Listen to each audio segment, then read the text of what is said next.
as the woman's occupation. The men went out there conquering the empire. The women stayed at home and kept things pure.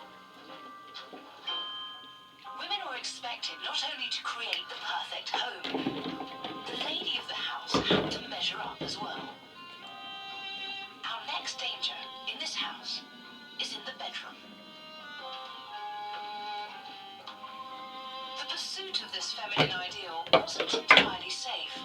Lurking in many beautifying products were harmful toxins.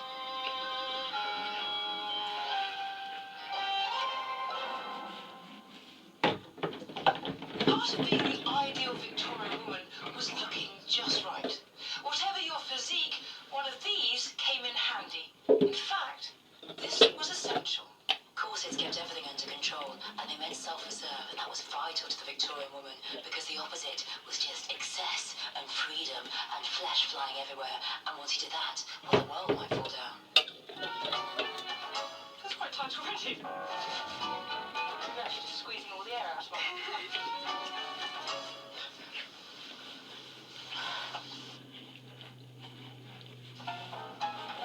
Sarah Nicol looks after one of the biggest corset collections in the country. So tell me about all the different layers we can see here. What's going on? First of all, we've got the chemise underneath, so you would never have your corset next to your skin. The corset predates the bra. Its function was to support the chest and help take the weight of up to 14 pounds of clothing. In case you didn't have the top of this, you would have had a petticoat as well. That's sort of 5 garments before you've even got to your outerwear. It is, yes. The Symington factory manufactured corsets that were affordable for everybody. They did all of their own artwork, printing, box tops for their corsets. It's just beautiful. It may look beautiful, but women were unwittingly paying a terrible price. In the 1860s and 70s, corsetry became increasingly extreme. By the mid-19th century, the ideal female form, the corseted female form, was everywhere in newspapers, magazines, journals aimed at women. And this celebrity, the actresses had it, the dancers had it, but particularly these fashion plates had it, this impossible figure. I mean, they were drawn simply because no woman would look like that. What kind of corsets and how restrictive they were depended on your age, your class, your occupation, and how fashionable you were. It was recommended that a corset was to be worn at all times, and there was no escape, not even in the colonies. Symington's made this to market directly at ladies that were going to tropical regions. So they were either going with their man or to get their man. It's got the ventilated corset. For obvious reasons, it has the centre section removed. There were women wearing this in all parts of the British Empire. Yes, and you were regarded as a loose woman if you didn't wear your corset. It demonstrated their character, and it demonstrated that they were fine and upright citizens and, fit for the British Empire. These robust cages of whalebone and steel were turned into potential killers by one surprisingly small technological advance: the metal eyelet. What difference does that make? It allows people, if they want to tight lace their corset without throwing away. The metal eyelet made it easier to get the look because it was possible to lace tightly without the material tearing, as it previously would have done. There was a fashion for wearing very, very, very tight bodices. I mean, it's fascinating. You see in photographs the fabric pulls in a way that we would think means it doesn't fit. Tight lacing is something that a minority of people did, and that is to get your waist as small as you possibly can. They used to do this by lacing their corset tighter and tighter.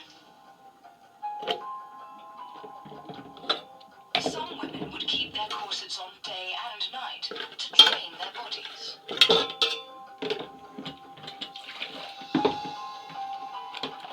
So what are the effects of a corset on the body in the long term? Well, if I could show you here the position of the normal organs. So the liver, for example, our largest internal organ, sits underneath the ribs on the right. And so it's a large wedge-shaped organ that sits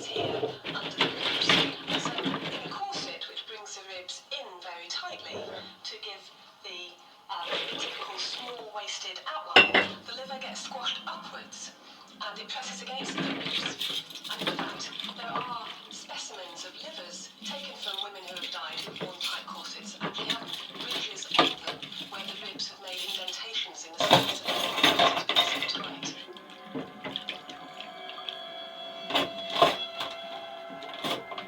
And another organ that may be affected by a tight corset is the stomach. That sits here underneath the rib cage, and so if the rib cage is pulled in by the corset, the stomach is pushed downwards into the abdominal cavity, and that would then have an effect on the rest of the abdominal organs, which would be pushed down. This is a pregnancy corset from 1885. Some women even wore corsets when pregnant. A particular choice came for women about the corset when they felt pregnant, because many husbands complained they didn't want their baby's head shaped and moulded, but there were women who continued to wear corsets through pregnancy, which, there's no way in it at all that is possibly good for the baby. One of the problems with corsets after pregnancy, particularly if women had a lot of babies, was that of prolapse of the uterus. The pelvic floor muscles having been weakened during childbirth, and then a very tight corset increases the pressure in the abdomen, forcing all the organs down. So that would have been a very unwanted side effect of wearing tight corsets. Now it's my turn. I've got it a little bit tighter. I don't know whether you can feel that I've got it a little Yeah, I can tighter. feel it. Yeah. I confess I felt delighted to have a smaller waist. Oh, result! I can see what they're doing now. 24 inches, look. 24 3/4. Victorian household guides even advised on suitable exercises for a lady. I'm just exhausted after doing just that. I'm not really that unfit, honestly. Or am I? We're going to use sports science equipment with that Ferber to measure the effect of the corset on my body. Yep, I'm happy. You happy?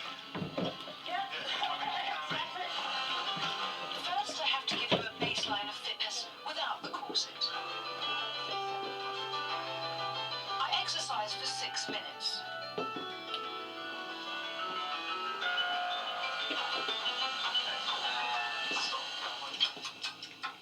Now Matt monitors my vital signs with the corset on.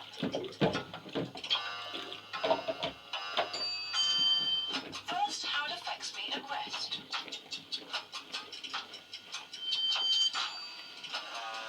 3, 2, 1, go. And I repeat the same exercise with Matt measuring my heart rate and airflow.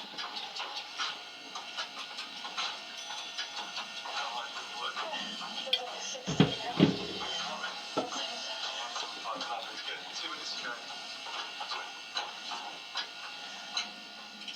Halfway through, and Matt's already seeing the changes. Stop. Okay, we just want to go take a seat.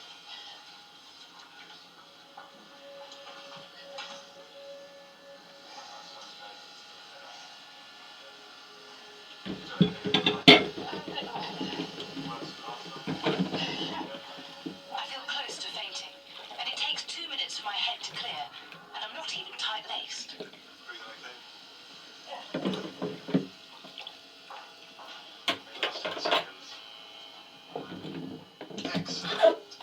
Well done. You're free. So what happened? Is that right? Let's get this off you as well. What can science reveal about the effects of a corset?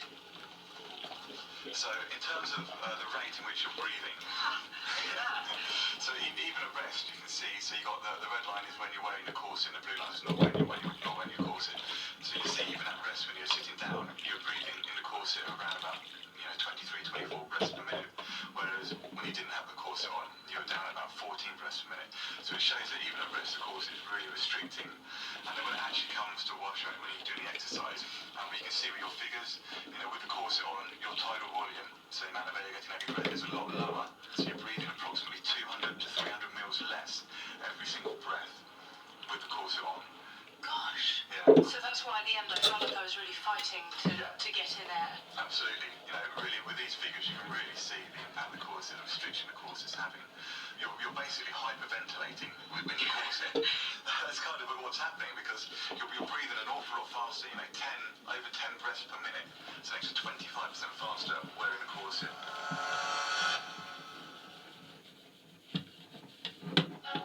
I've proved it's damaging, but could it be a killer?